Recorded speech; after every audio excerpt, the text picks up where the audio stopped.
So now we're going to go over how to use your e-collar. So what we have here is the Boss series. So if I open this guy up, you'll see you have a little owner's manual here. Important information, please don't lose this. In here you'll also see you have your remote that says very fancifully the Boss. Then you also have over here your actual receiver. And then over here we have a few items. So one's a little pouch, and in this pouch we have some cool things. This tool is something that you'll use to get the different contact points off and switch them out if you need to, but we'll probably have likely done this for you. And then you also have a tester light, so that's to check to make sure your receiver is actually working and giving stem. And then you also have different contact points, and we can kind of go over and make sure that you have the proper ones for your dog. Then you also have in here, this is a little belt clip that you can actually clip onto your remote back here. So you can look real fancy. You also have a lanyard that you can clip onto the remote as well, just back here in the base, like that.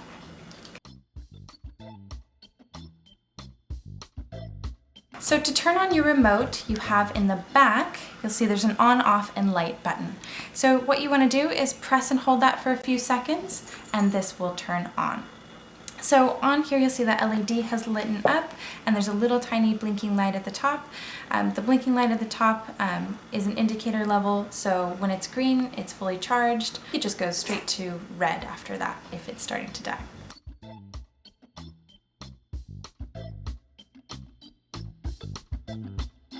So what you'll see is we have a little M and a C on either side here. We also have a blinking 1D at the top and a 5. So what these functions are is the blinking 1D stands for one dog. So they do make double dog models, so you don't really need to be too concerned with that. The M and C on either side stand for momentary and continuous. So what that means is if I correct with momentary right now, it gives just a quick 1/125th of a second. You'll see that indicator light goes red for a split second as long as I'm correcting. Continuous, or C, means it's going to go as long as I'm holding down that button, but will actually max at 10 seconds. So if I hold it for 2, it'll go for 2. If I do a quick tap, it'll just do a quick one like that. So you always want to make sure you see that MC on the front. And then the little level in the middle, the number there, goes from 0 all the way up to 100, and that is going to be the level you're correcting your dog at. So up at 100, it'll actually say hi, like hello. So with the MC, always want to be able to see that. If you don't, it's because we hit this little tiny MC button in the back. So if I tap that right now, go back to the front, you should see just M on the front. So what that means is both correction buttons are now set to momentary. So you don't want that. One is actually also boosted, but you don't want that. Same thing if I go now just to C on the front, they're both continuous, but one is going to be boosted up a few levels. So you don't want either of those. You always want to make sure that you're at MC on that front. In the back here, you also have this little charge port down here. So this, if you open this up, you can go ahead and plug your charger into here. Charge time is around 10 hours for this. So make sure you charge it overnight. It's probably going to be the easiest. So your correction buttons are going to be over here, and the black one is momentary right now, MC. So you're not going to be using that. You're just going to be primarily using the red button with continuous. Okay. Then the other button on here, if you go to the other side, there is T, which stands for vibrate. So if I press that, it would just vibrate the collar, but you won't be using that function either. So to turn on your actual receiver, if you open this guy up and you look down here where the contact points are, there's a little tiny button just below the serial number. So if you press and hold that for just a quick second, it'll turn on. Now when this is on and charged, that blinking indicator light will come on. This will always be on when it is on, so it should always be blinking. If you don't see it on, make sure that you've had it fully charged and that you've actually turned the collar on before you start working.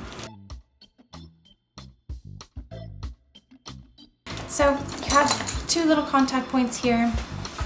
In between that, you have your serial number, and then just above you also have another charge port that you can open up here and then plug into charge. Just make sure after charging you do fully close this. This receiver is waterproof, just as long as you've got that closed. So when I have my remote in my hand, I go back to that on, off, and light button. If I tap this button instead of pressing and holding, you'll see it'll actually turn on a blinking light here. This light can be used if your dog's walking out at night. You can use it, to see them in the yard. You can also turn it on to a solid light instead of blinking. So if I tap that button again, it'll actually go solid. And to turn it off, you just tap again to turn off. So between the two functions, the real difference here between the on-off function and the light function is you want to make sure that you press and hold for turning it on and off. So if I press and hold here, this will turn red. If I get my thumb out of the way, it'll actually turn off. Same thing to turn on, you want to press and hold for a good few seconds before it turns on. But if I just do a quick little tap, we'll get to the light function instead. So I also want to just go over with you a little bit about different contact points. So depending on your dog's length of fur, their thickness of fur, we might have a few different options for what you'll be using for contact points. I have a few here to show you guys. These two over here on the far right actually come standard with your e-collar. So this one here, as you can see, it's kind of a little bit of a shorter guy. That's going to be the standard one that we use for most short-haired dogs. Then it also comes with another slightly longer contact point.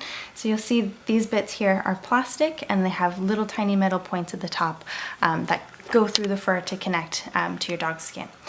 Then if you have, a dog that's got quite a bit thicker hair or longer fur, then we want to switch over to these thick fur contact points. So these, as you can see, they're all metal here, and they also have a pretty fine little point there at the top.